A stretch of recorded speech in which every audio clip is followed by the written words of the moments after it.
We're kicking off with LA Knight, who as one of WWE's top superstars competes dozens of times a year, and this past week the megastar wasn't going to let car trouble get in the way of his job. During a live event in Baltimore, Maryland, Knight shared that he was involved in a little fender bender on the I-70 after another driver banged into his car.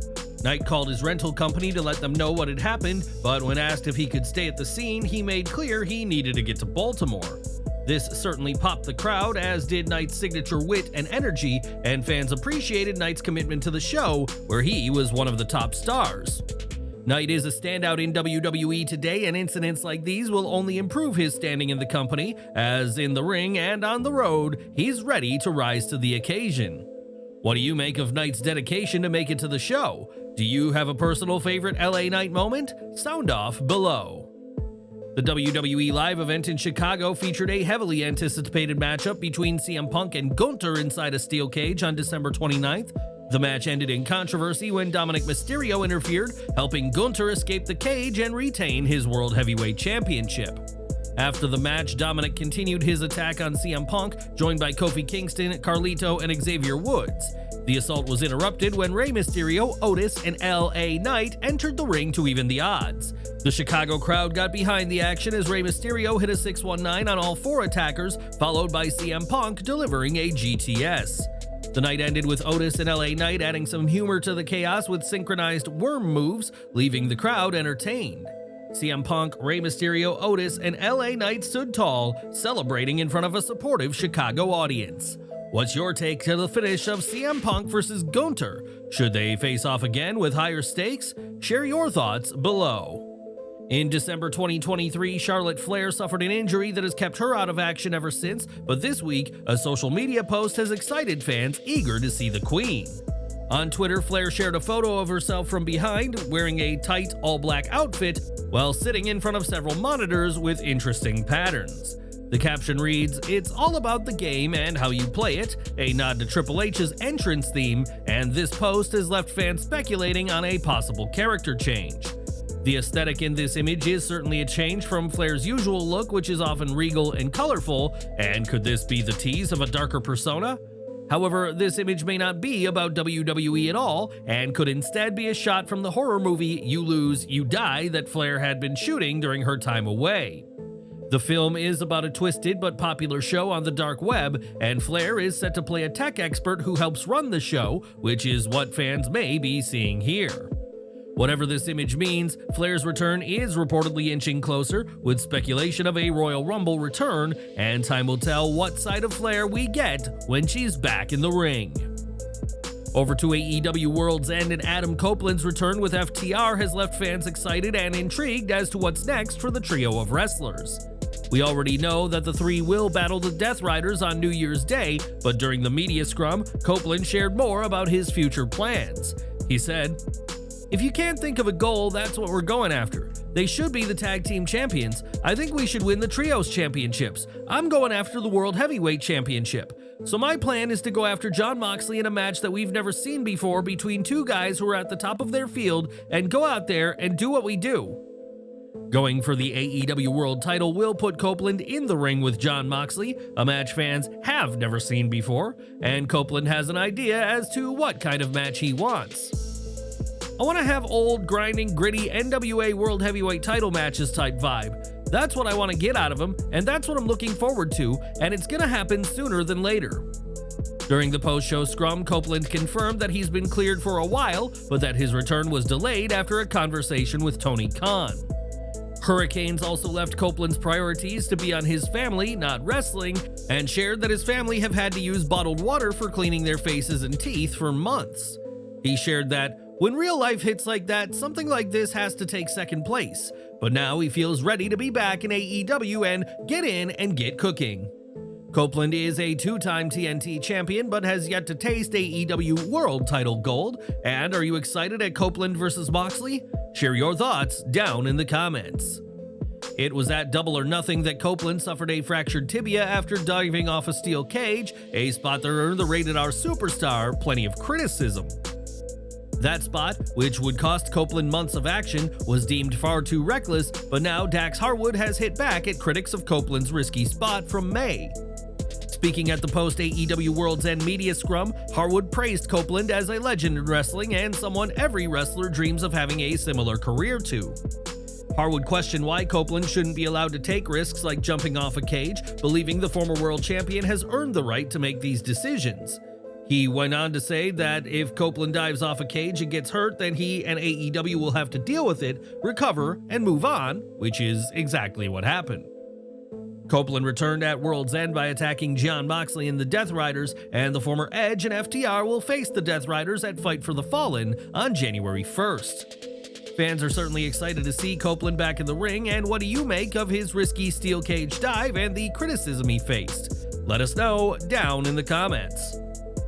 Last weekend, El Hijo del Vikingo made his debut for Progress Wrestling at the Chapter 175 show in London, England, but his match was brought to an unfortunate end. Vikingo's opening match was cut short due to a botched sunset flip, and after the referee threw up the X, signaling something had gone seriously wrong, the match was stopped. Vikingo was checked out by his opponent, Kid Lycos II, medics, and officials. And Vikingo was helped to the back as Connor Mills, another wrestler, attacked Lycos II. In a statement, Progress confirmed that an injury had happened but gave no further details, but are hopeful for a speedy recovery and a return to Progress in the future. This is a massive setback for Vikingo, whose 833-day reign as AAA Mega Champion, the longest in history, came to a sad end this past March due to an injury. Details remain scarce on Vikingo at this time, but fans are eager to see him back in Progress, AEW, and elsewhere, and we'll continue to follow his situation for updates. Last weekend, AEW held World's End in Orlando, and while we reported that Bryan Danielson was backstage, he wasn't the only notable name around. Baron Corbin, who was released by WWE earlier this year, was also backstage, though he's not yet eligible to sign due to his non-compete clause with WWE. Nevertheless, Corbin's appearance certainly raised eyebrows, leaving fans to question what the Lone Wolf's future will look like when this clause expires. TNA's AJ Francis was also seen backstage and ringside, and with his TNA deal set to expire on January 1st, it appears he's exploring his options. Francis was even seen speaking with Tony Khan before the show, fueling speculation that an offer could be in the works, and Francis reunited with his Hit Row alum, Swerve Strickland. Francis was also seen with Prince Nana and Jeff Jarrett, and whether these appearances are a one-off or a sign of things to come, it certainly garnered plenty of attention. Tyler Breeze was also in attendance at the show, and while he's not been as active in recent years, he competed in around 20 matches between July 2023 and September of this year. As we prepare for 2025, it should be interesting to see where these free agents end up and what kind of impact they'll make should a deal be reached with AEW. What do you think of Corbin, Breeze, and Francis at World's End? Were these just friendly visits, or is this a sign of bigger things to come?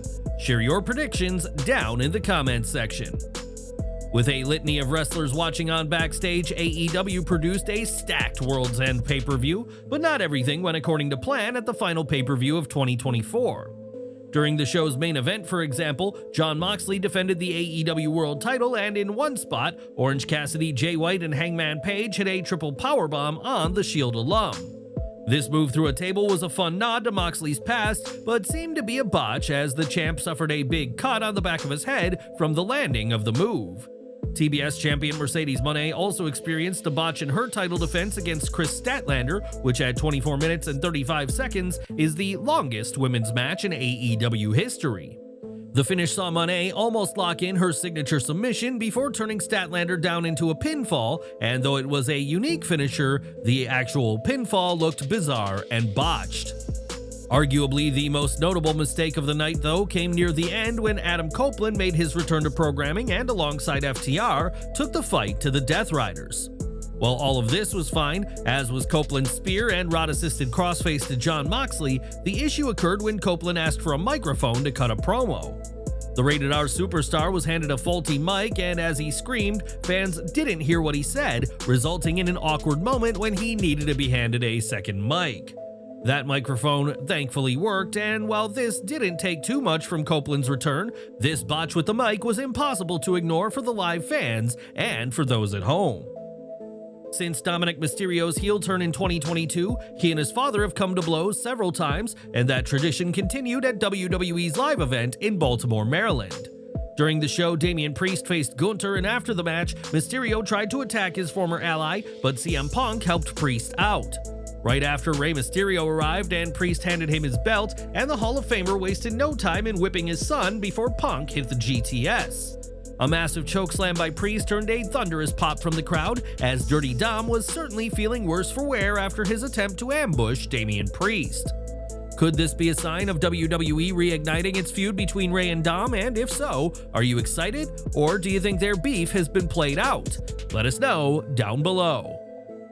Due to a serious health issue in 2021, Triple H's days of competing in the ring are long behind him, but the game continues to be an inspiration to many on WWE's roster.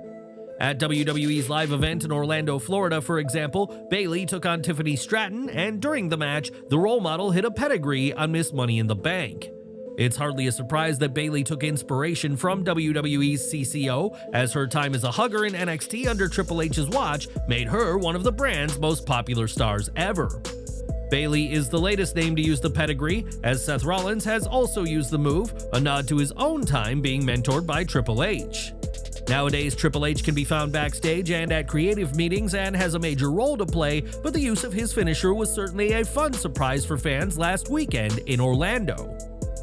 Now, Booker T is a true legend of the ring, and next month, the two-time WWE Hall of Famer will be lacing up his boots for his Reality of Wrestling promotion. Booker will face Zilla Fatu on January 11th after a confrontation at the ROW Breakout event yesterday, where Fatu accused his former mentor of turning into an enemy.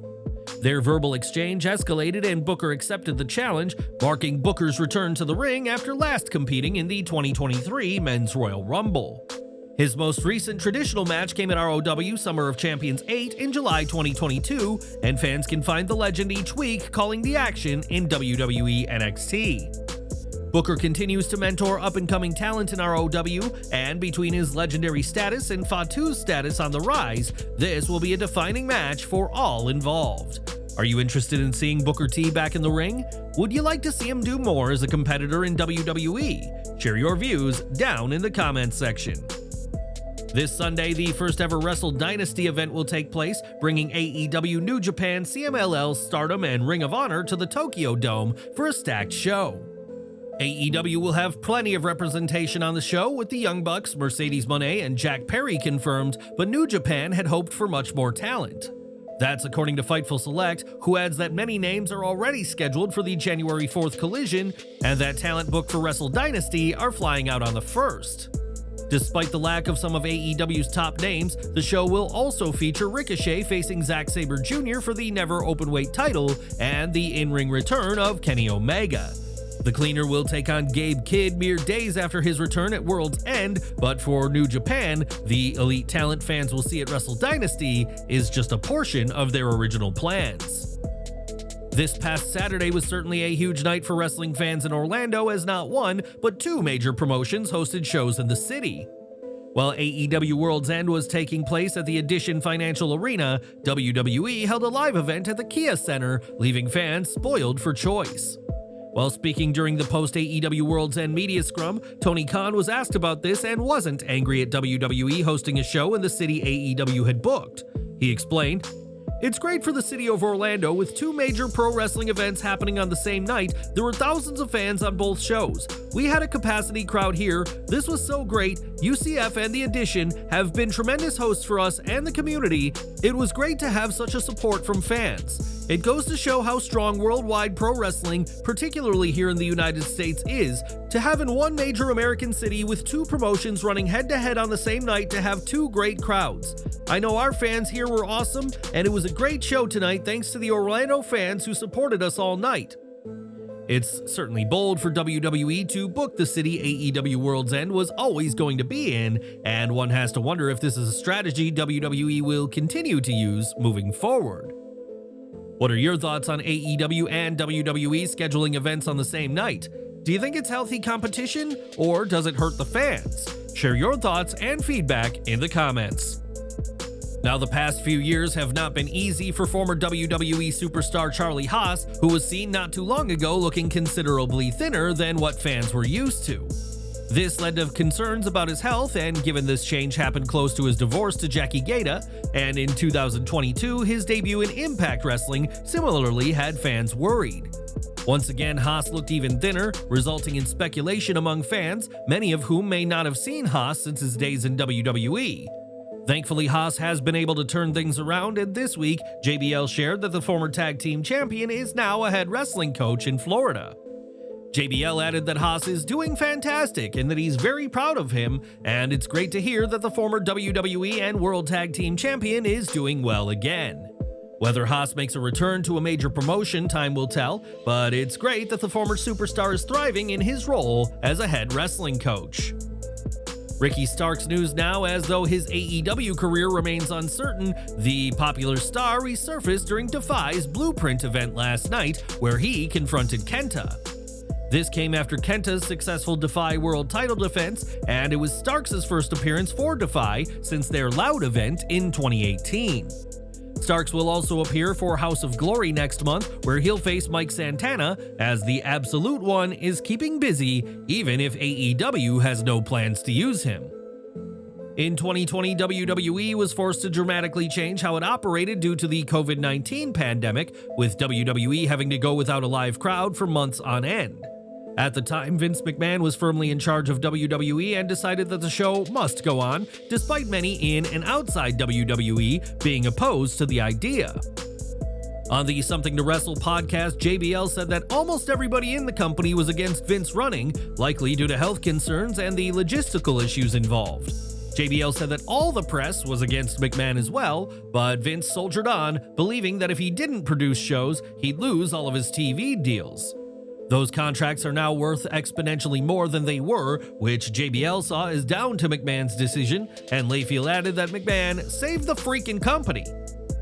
It's impossible to say what would have happened had WWE gone off the air during COVID, but whatever may have been, JBL clearly believes Vince McMahon made the right call in 2020. And we're ending with the New Day, and after turning on Big E on the December 2nd Raw, Kofi Kingston and Xavier Woods have taken their issue with their former ally to social media.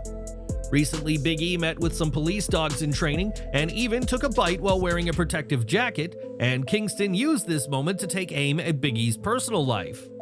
Responding to an image of Big E mid-bite, Kingston said Big E's look was saying he'd rather be bitten by a sharp-toothed mongrel than be with his insufferable girlfriend.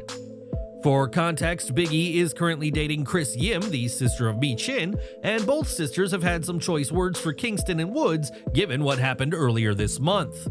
The New Day aren't holding back on this heel turn and aren't afraid to bring up E's personal life, though Big E has yet to fire a response to the men he once called his brothers. Are you enjoying the New Day's heel turn so far? Where do you see it ultimately going? Share your thoughts and feedback down in the comments section below.